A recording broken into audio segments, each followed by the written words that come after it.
If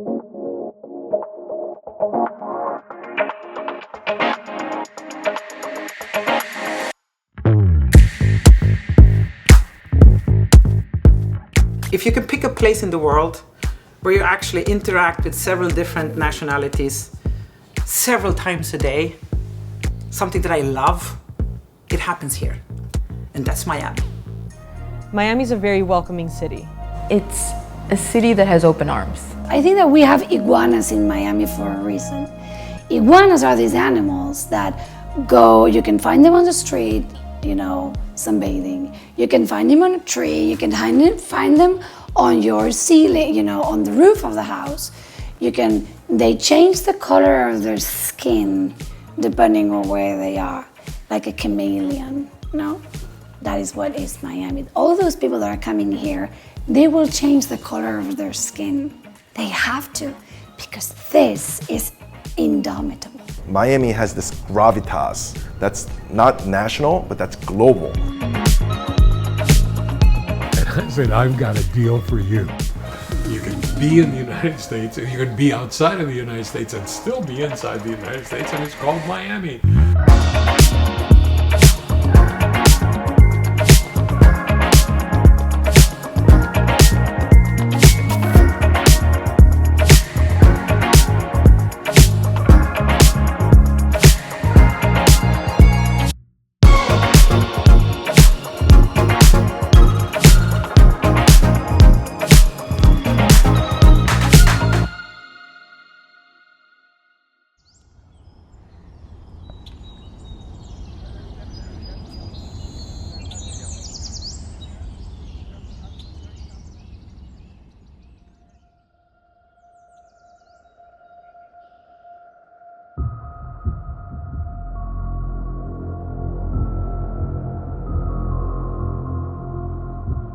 Our geographic location is subject to a lot of issues that come from climate change.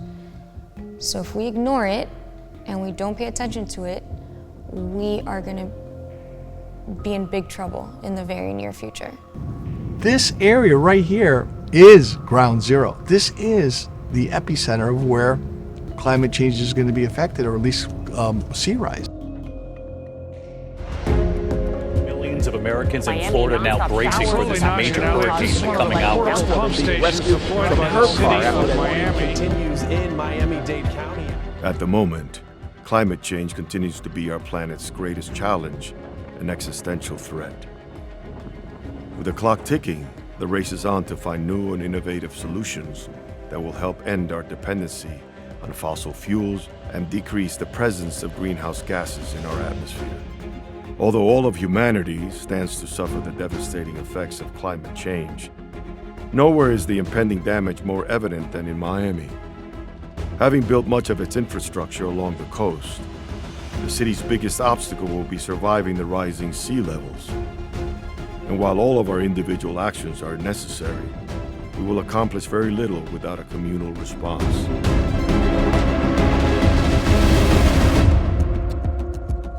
Miami is sinking.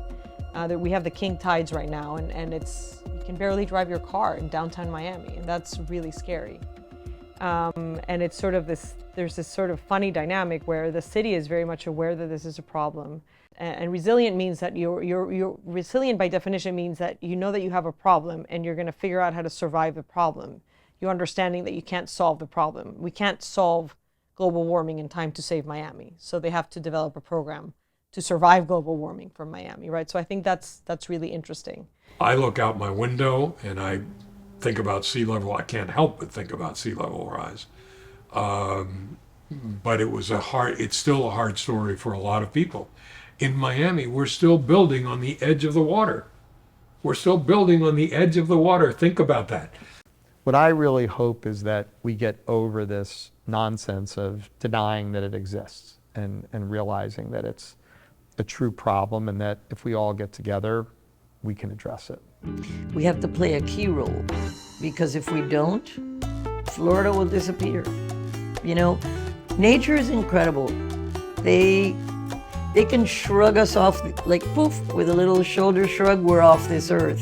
Because if we don't take care of it, if we don't respect it, if we don't help create those balances that keep things going. And it's crucially important. I see it. I've lived on the water for 33 years, and I notice the difference of the water height. Before, if it was a king tide, a couple times a year, the water would touch the dock. Now, it's a monthly occurrence, and often.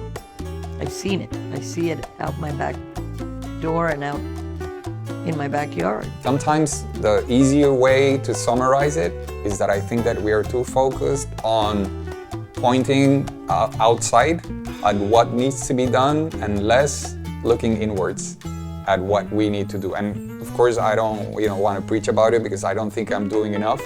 Far from doing enough to make that change.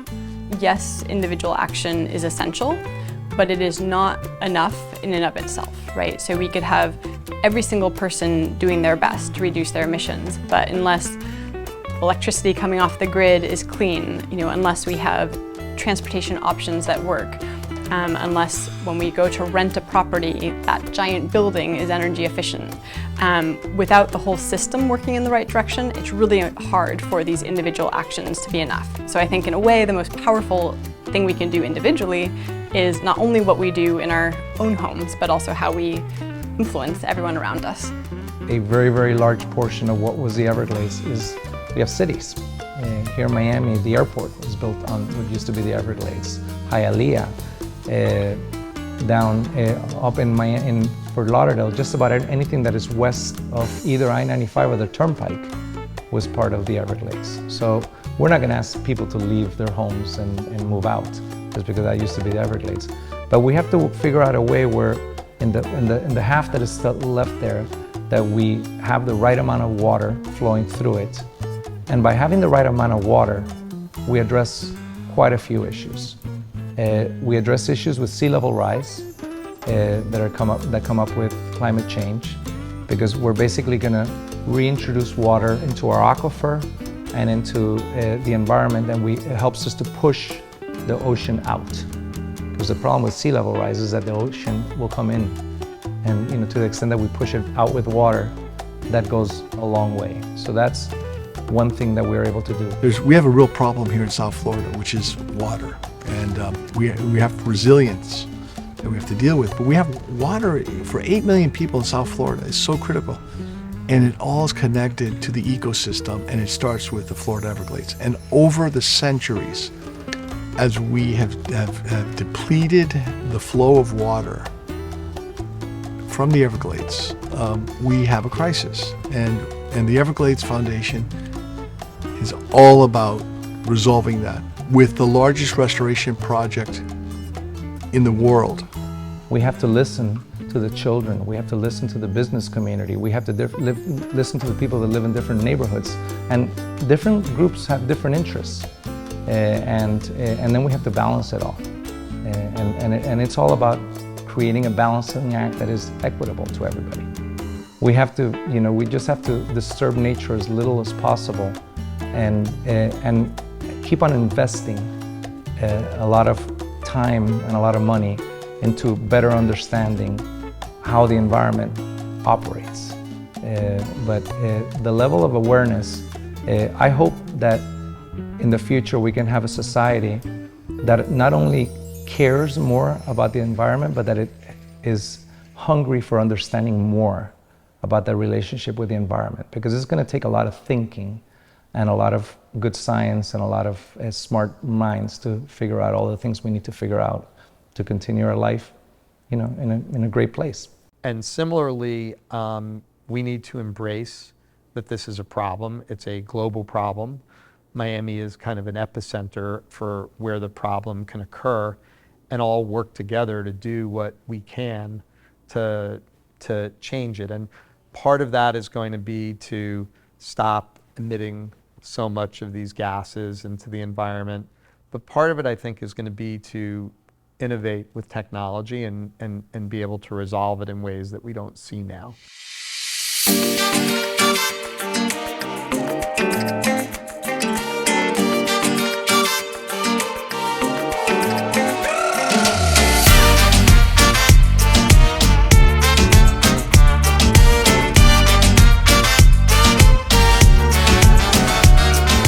always trying to find ways to make affordable housing sexy.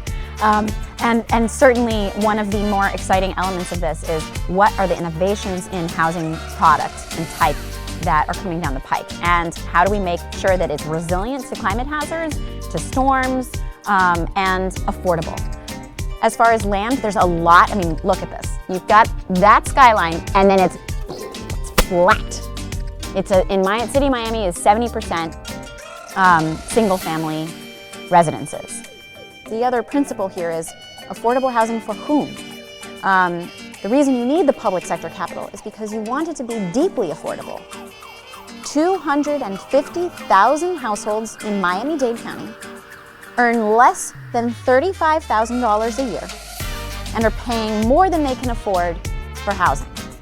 That's 250,000 households. So times 3, it's like, you're getting up to 800,000 households who are already up to here and they can barely get by. That $35,000 amount is about what it takes to get by without saving a dime here.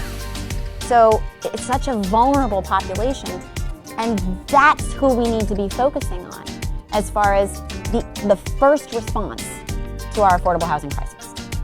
Dedication to social equity and justice, and recognizing that the impacts of a changing climate have very unequal consequences throughout our society, throughout any society, and that tends to be something where they really get riled up about making a difference. This is going to take money. It's not cool to say it, but it's the fact.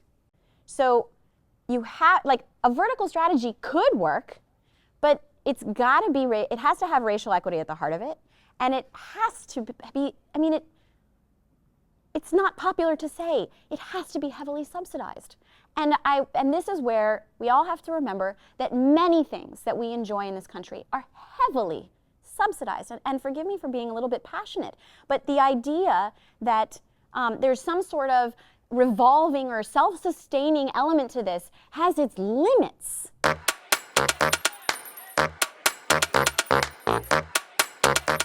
There is so much to enjoy about Miami. But if you ask any local, and they'll only tell you that it's only a matter of time before another storm appears on the horizon. Add to that concern the risk of rising sea levels, and residents become all too aware of just how much is at stake. Should sea levels rise even just a few feet, the city would experience an unprecedented hit to the environment and economy.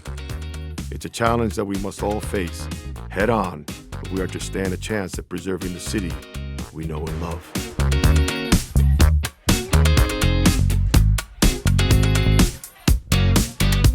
Historically, whenever we've had something that we knew would become a crisis, technology has resolved it. Malthus was right. It was absolutely impossible, as the world population was increasing, to feed them. And so what he was wrong about was he then predicted there would be massive starvation, revolutions, and wars.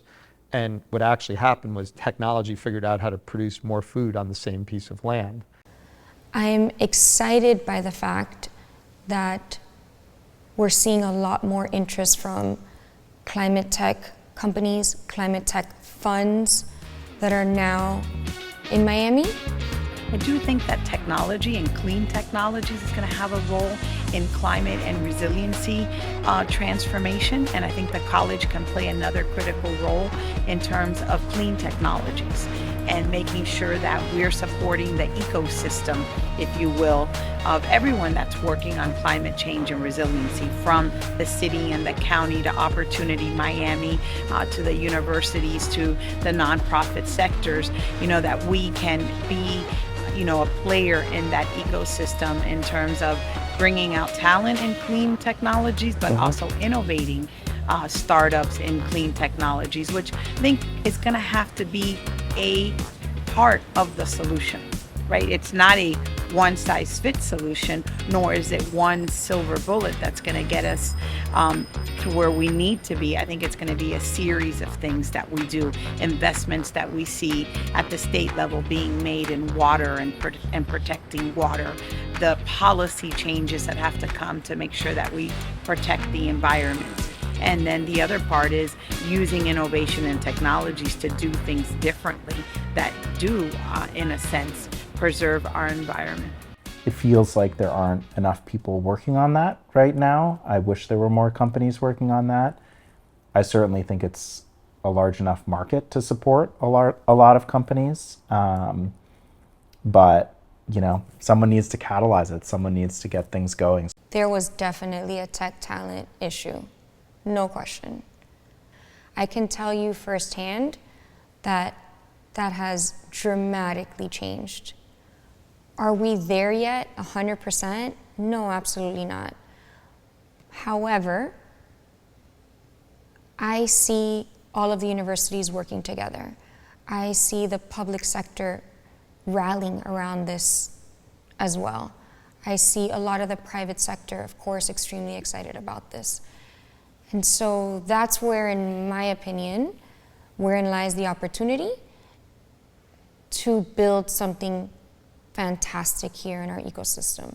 And I think that's the type of thinking that's going to increasingly be required, to think about the fact that when we bring on a new technology, suddenly it reverberates through all of our systems of, you know, for anything related to tech or information or communications, there's a lot of physical infrastructure, there's also a lot of extraction of metals in different parts of the world, and seeing that full picture is completely crucial for making sure the whole thing is sustainable. And so as a city, we have to tell our story, and we have to keep the narrative up so that people understand that our reputation is not what it was, that we are not the same just sun and fun city that people want to retire in, that we are a real player in the knowledge-based economy, and that we will be. So to say that engineers aren't here and won't come to Florida or to South Florida was so wrong.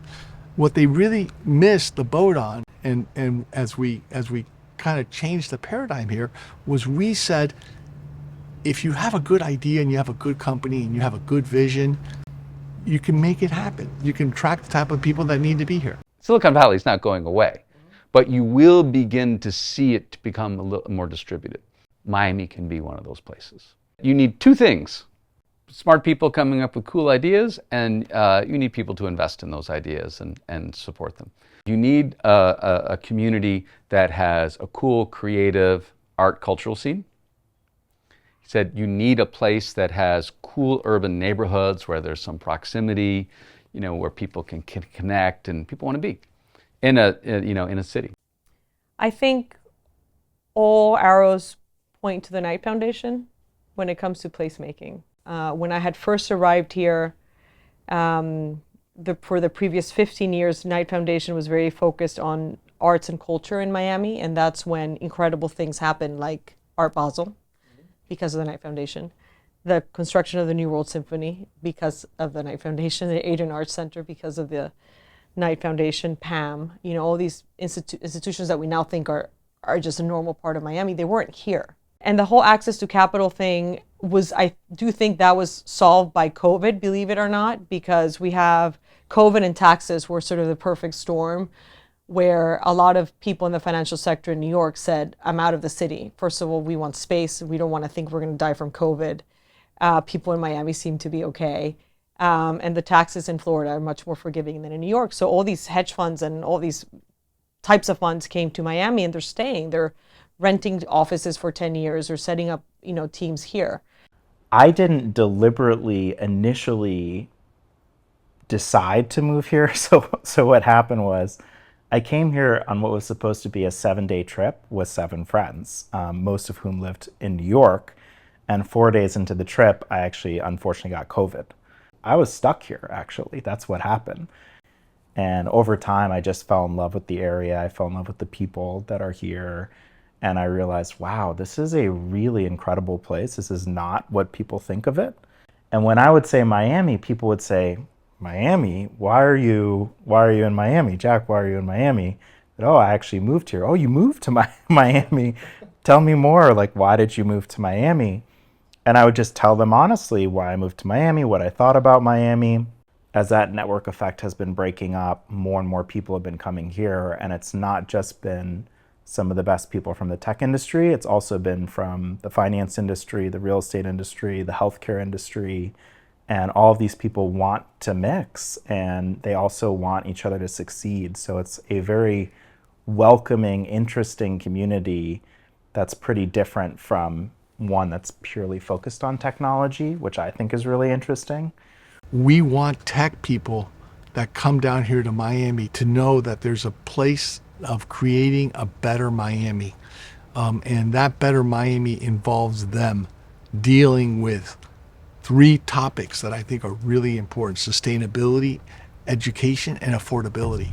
That there's an exciting opportunity for the technology community to help us solve these problems. I mean, look, a lot of people want to live here. A lot of people live here now. There's got to be a business that's viable that helps us to preserve our affordability, create more affordable homes, make our community resilient to what we cannot prevent in terms of climate change, and to keep this town, for generations to come.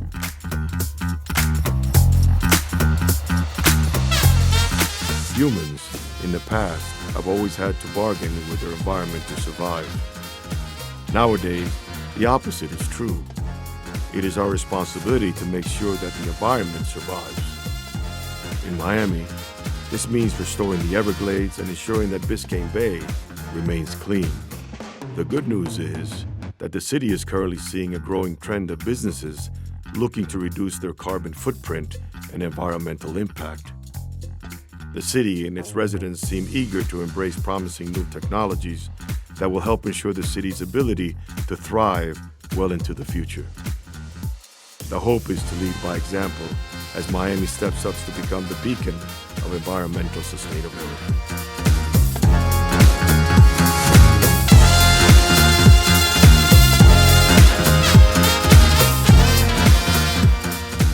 If I had to describe the Miami tech scene in one word, I think it would be thriving.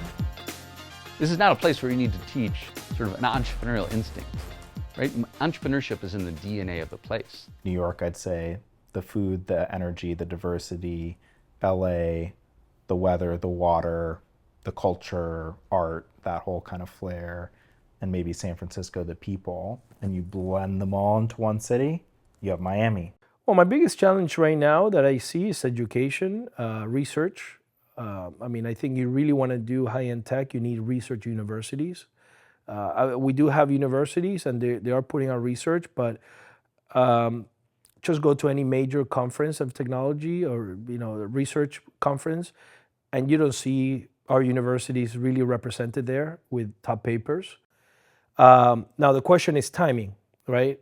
It takes time to change a program of a university and make it scalable. So the question is, how do we then bring these engineers here now? We are attracting those top flight engineers, whether they be software engineers or IT engineers, already to the city of Miami. So creating the talent, retaining the talent that we create, which means creating those high paying jobs, and then being a beacon for people who want to move, which is what we've always done very well as a city, invite outsiders in. When it comes to sustainability in terms of a tech ecosystem on the talent side, specifically as it relates to operators and engineers, we got to 10x what we're putting out there. We have not yet, in my opinion, reached the density that we need. We don't have a talent issue in Miami. The problem that we have is that we're not willing to pay the talent what they're worth. That's the problem that we have in Miami. So people say, oh, you don't have Stanford like in San Francisco or MIT in Boston or Columbia in New York. I know, but maybe I don't need it. But I do have very powerful brains in Miami, people that come from very crazy backgrounds that are willing to give the most. And in fact, most of them are hired somewhere else around the country because they don't find the jobs that they deserve in Miami. This is not a corporate town. This is a town of strivers. This is a town of people who saw an opportunity and decided, that's for me. I'm going to go there and I'm going to build a business. You want to come with me? No? Okay, fine. I'm going anyhow. I meet more and more entrepreneurs that have an edge. And that's what it takes to be an entrepreneur, an edge. And they want to win. And they see tech as the way to do it because it's a level playing field. And the playground is here in Miami. Is premised upon the idea that inclusive ecosystems, inclusive communities for tech, business, and entrepreneurship, they don't come out of thin air. They have to be designed. And part of going from marketing to substance is building the key infrastructure layers that are needed to build an ecosystem that is sustainable and can grow exponentially over time, over decades. We need long-term plans, not short-term wins. So basically, those that have built businesses before that are now supporting the next wave of entrepreneurs. But most of them were in San Francisco. Why? Because when founders make it, they exit, they invest in the next wave, boom, boom. There is a vicious cycle. We don't have that yet in Miami. So we're seeing pockets and movements all over the world of entrepreneurs kind of like guiding. We need those entrepreneurs from Miami to start that. But you know what's the problem? It's time. San Francisco has 60 or 65 years of life. I think that New York is around 30 or 20 something. So we need time. Miami is a 7-year-old ecosystem, 7 or 8, but it's not even 10 years old. And it seems like everybody's expecting to Miami. Miami needs to grow up, like every child out there needs to grow up and learn. And the more we're around Miami, helping them take the right steps, the better. There's so many different things there that we can do. So there is a lot of work, but again, we are a 7-year-old boy or girl, so it's a lot to be done yet. When you think about the kinds of investors that you want to have around the table as an entrepreneur, you ideally want to have people that are willing to back fundamentally new ideas that could be game changers very early before anybody else realizes they're a big idea. And I happen to have gotten to know a bunch of those people pretty well when I was in Silicon Valley, and disproportionately, many of them have moved here relative to other areas. Those are the people that have like a very keen eye for the future and will find those trends in the future and will back them and help people bring them to fruition, and also help convince the world once they're working that they are the future and help them kind of get mainstream adoption. Miami is home to one of the largest concentrations of micro businesses per capita in the entire United States. So startups are cool, but what about all the small businesses?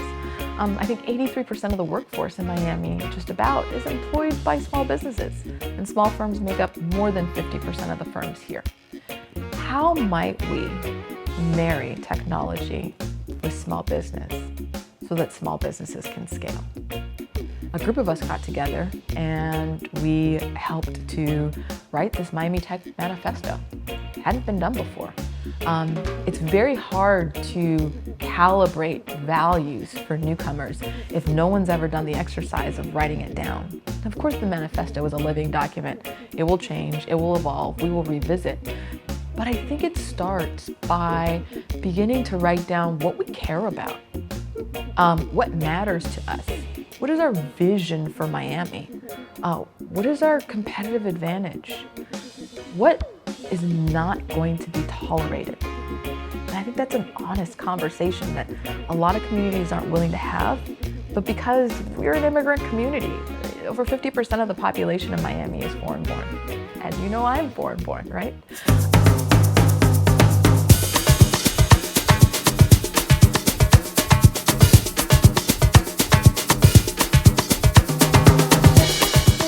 It's clear that education, innovation, and intelligent planning are the safest bets that can be made towards a better future. The mindset of Miami locals seems to be shifting towards making actual progress. You can see local companies and universities on a mission to reduce a city's carbon footprint. All over, Miami's institutions are making it clear that new opportunities will be available for scientists and innovators who are serious about contributing to a healthier ecosystem. In this new mecca for tech companies, green technology, and education, one can't help feel a brighter future ahead. I think this community is going to be very sustainable for tech. I think that the only question is how big it will get. you know, is how will it be relative to New York and San Francisco? That's really the big question in my mind. And I think it'll be really big, and I think how big will be kind of dependent on how big some of these companies that get started become. So all of these things, you have to measure them over time. You know, there's a compounding effect of things take time to grow, people bring people, success begets success, and that process has started here and it's going to keep going. And it's just a question of to what extent and how big it will get. But it's going to keep going.